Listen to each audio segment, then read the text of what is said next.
Alrighty, we're taking a little break from our millionaire projects to move ourselves over here and look at changes in America in the years following the end of Reconstruction. So we're going to look here at a 30-year time period. Right? So this is our first order of business, a new America.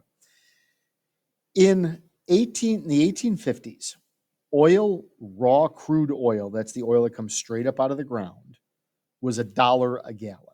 Now, that doesn't seem like a lot of money to us now, considering that California is paying over $7 a gallon for gas. But consider that right now, a barrel of oil, which I think the barrel is 60 gallons or 55 gallons, is around $100 or $200. It's over $100 a barrel. So let's just round this up that it's $2 a gallon for raw crude oil. That's in today money.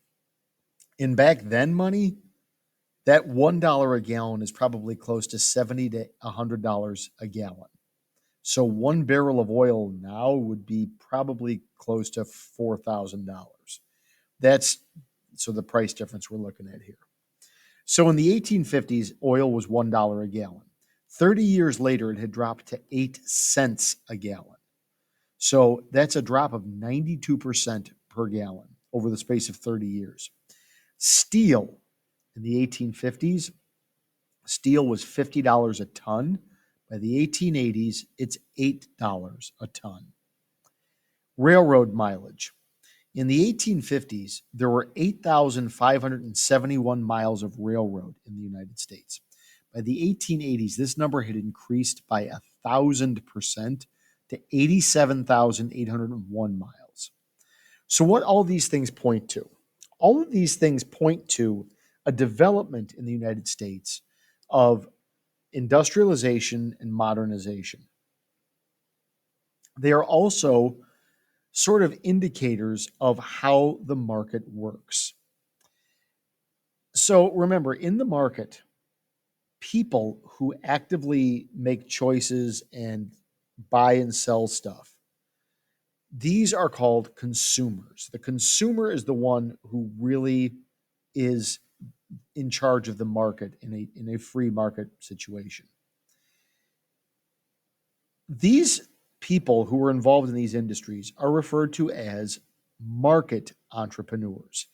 They are entrepreneurs who use private money, private bank loans, private loans from friends and family, investment from other individuals to fund their businesses.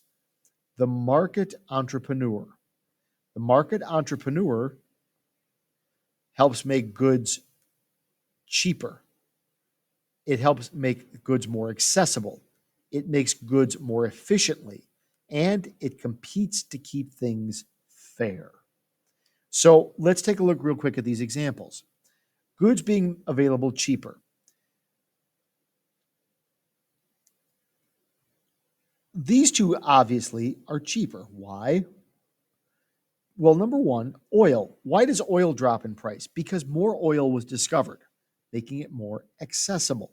Number two, John D. Rockefeller, the entrepreneur who really is um, the sort of godfather of America's oil industry. Rockefeller, it's not supposed to be there, by the way, sorry. Rockefeller did something really kind of smart. He owned the oil fields. He owned all the equipment that was used to get the oil out. He owned all the railroad lines that would ship the oil from his fields to the refineries where they made the oil into kerosene or gasoline. He then owned the boats and railroads that would transport the finished petroleum products to their markets. This is called a horizontal monopoly. It controls everything in one aspect of production across the board. So from start to finish, from raw product to finished product, you control every stage along the way. Andrew Carnegie. Carnegie made steel cheaper by investing in a new technology known as Bessemer ovens or Bessemer refiners.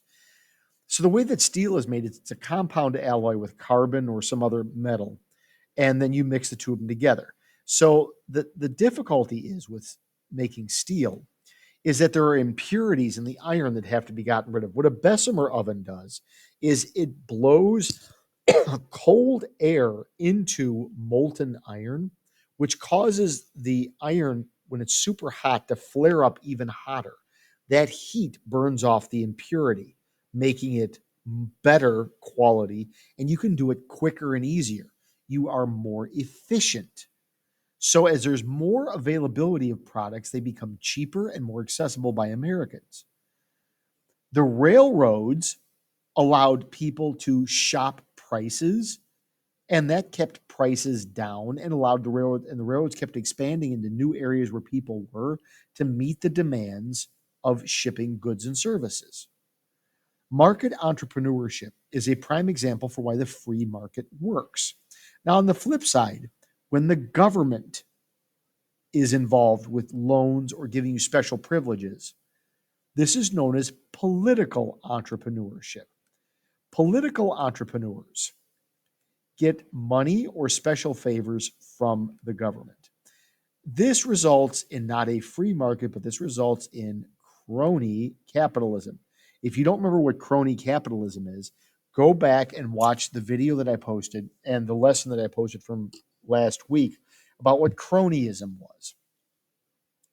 When the government becomes your buyer, things become more expensive and you don't take as good a care of stuff, leading to business failures. Costs become higher, access becomes less, corruption becomes very prevalent because the government agents are taking money in order to give people contracts. And there's no real competition because you really can't compete if you can't afford to pay off a government official like another company does. So all of these things are bad, and it leads to failure because of the way that government does its business. This is crony capitalism. This is what we would call political entrepreneurship. It is where the government becomes the source of your money, investment, etc. Now, there's also new wealth in America. In 1840, just 20 years before the Civil War, there are 40 millionaires in America. That's 40 millionaires in a country of nearly 40 million people. So you're roughly looking at like 1 millionaire per million people. That's a really small number. And half of those millionaires, by the way, all lived in the same place, Natchez, Mississippi. Why Natchez, Mississippi? Because America's wealth was agricultural and it was based on cotton production. So it's probably not a surprise that a Mississippi River town would be where half of America's money was. 35 years later, on the eve of the World's Expo of 1876, in 1875, there are 100 millionaires. That 100 millionaires is for about 40, 45 million people. So that's a pretty big, significant improvement over the 40 millionaires of 35 years earlier with only slightly more people. But here's the big one. So in 35 years, this jump is there's a 150% increase in millionaires. In the 15 years from 1875 to 1890, the number goes from 100 millionaires to 4 million or 4,000 millionaires, meaning that there is a 400% increase, or it's like 40 times the number of millionaires as there were in 1875, with the population of the country only being at about 50 or 60 million. It's a big jump. So, what does this mean? It means that between 1866 and 1876, with the end of the Civil War, new industries cropped up, particularly in the North. This is what is meant by industrialization. And it's also where people and countries are modernizing. Now, this should be, I'm going to change this real quick. because I don't know how this got this bad, but I'm going to modernization. And we're going to make all of that. Whoops. I'm just going to come over here and bold it, and we're going to make it all like that, and we peachy voila. Okay, there we go. So these new industries show the industrialization and modernization of America. We are progressing out of the Civil War era into a new uncharted territory. Additionally, these industries and businesses provide new chances for people to invest their money in. And with the war being over, it's all back to business again. And it's a time of entrepreneurs and bankers who really start shaping America, particularly Cornelius Vanderbilt, who made his money in transportation, in boating, and in railroads. John D. Rockefeller, who made his money in the oil industry. Andrew Carnegie, who made his money in the U.S. steel industry. And J.P. Morgan, who made his money in investment banking. And James J. Hill, who made his money in a privately funded transcontinental railroad. So we'll talk more about these men and their innovations as we get further in tomorrow. Peace and love. In case you figured out, you guys are actually doing the reports on Vanderbilt, Rockefeller, Carnegie, and Hill.